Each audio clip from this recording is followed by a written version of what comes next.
Hello दोस्तों, स्वागत है आपका नई क्लास में नए टॉपिक के साथ में। आज की क्लास के अंदर हम लोग समझने वाले हैं क्या होता है फिनॉल। फिनॉल आपके पेपर के लिए इंपॉर्टेंट है, इसके रासायनिक गुण और उसके बनाने की विधियां क्या है वो हम आगे देखेंगे। लेकिन आज की क्लास में हम लोग केवल समझेंगे फिनॉल क्या है और फिनॉल का वर्गीकरण, जो इतना इंपॉर्टेंट नहीं है लेकिन तब भी हम उसको समझ लेंगे। बहुत ईजी सा है, सिंपल सा है, ठीक है। तो क्या होता है फिनॉल, आओ शुरू करते हैं। सबसे पहले समझो इस चीज को। आपको फिनॉल को पता करने से पहले पता होना चाहिए कि बेंजीन क्या होता है। तो आपने देखा होगा इस प्रकार से आप एक संरचना बनाते हो।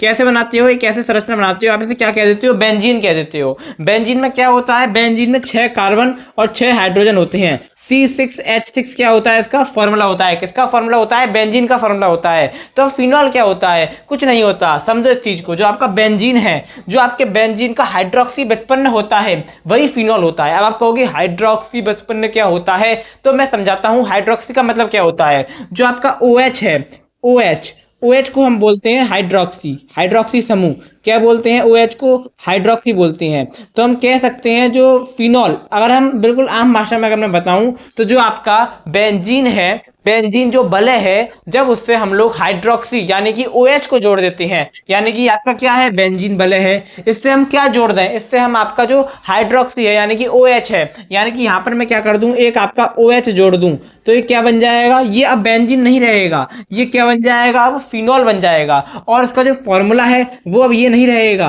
क्या हो जाएगा, C6, कार्बन तो 6 ही रहेंगे, ठीक है ना। तो C6H5OH, हाइड्रोजन भी आपके कितने रहेंगे, 6 ही रहेंगे। 5 हाइड्रोजन ये रहे, एक हाइड्रोजन हमने अलग से ऊपर लिख दिया। समझ रहे हो इस चीज को, मतलब थोड़ा सा चेंज हो जाता है। तो C6H5OH ये आपका क्या है, फिनॉल है। ये आपका क्या है, फिनॉल है। तो फिनॉल में क्या किया हमने, कुछ नहीं किया। हमने जो आपका बेंजीन वलय था उससे हमने क्या जोड़ दिया, उससे हमने आपके OH समूह को जोड़ दिया। अब जैसे कि आपका यहाँ पर हम लोग इरेज कर देते हैं और फिर समझते हैं। देखो, जब बेंजीन के साथ OH समूह जुड़ा होता है उसे फिनॉल कहते हैं। अब मैं आपसे पूछूंगा ये क्या है, तो आपको बताना है ये क्या है। अब बताओ ये क्या है।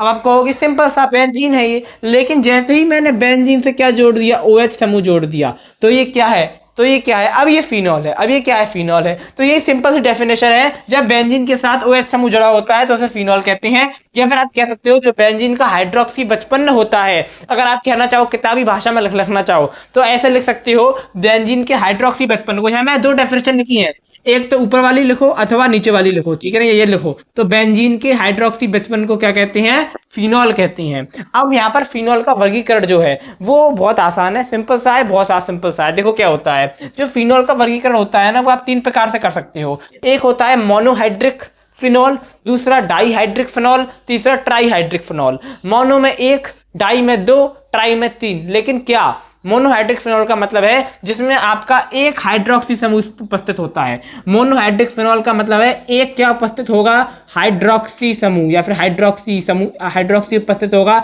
यानी कौन उपस्थित होगा, एक OH उपस्थित होगा। तो वो आपका क्या होगा, तो वो आपका क्या हो जाएगा, मोनोहाइड्रिक फिनॉल हो जाएगा। अगर आपके 2 OH उपस्थित होंगे, कितने OH उपस्थित होंगे, 2 OH उपस्थित होंगे, तो वो आपका क्या हो जाएगा, डाईहाइड्रिक फिनॉल हो जाएगा। अगर 3 OH फिनॉल उपस्थित होंगे तो वो आपका क्या हो जाएगा, 3 OH उपस्थित होंगे तो आपका क्या हो जाएगा, ट्राईहाइड्रिक फिनॉल हो जाएगा। अब कैसे होंगे, तो आपका ये क्या है, इस समय इसमें एक OH समूह उपस्थित है तो ये मोनोहाइड्रिक फिनॉल है। क्या है ये, फिनॉल है। अरे देखो ये क्या है, ये क्या है, बेंजीन है। इसका फॉर्मूला क्या है, C6H6। ये क्या है, बेंजीन है। अब इसको फिनॉल बनाओगे तो कैसे बनाओगे, यहाँ पर OH लगाओगे। अब ये क्या है, फिनॉल है। कौन सा फिनॉल है, मोनोहाइड्रिक फिनॉल है। क्यों फिनॉल है, मोनोहाइड्रिक फिनॉल है, क्योंकि इसमें एक OH उपस्थित है। तो इसका फॉर्मूला क्या हो जाएगा, C6H5OH, ठीक है ना।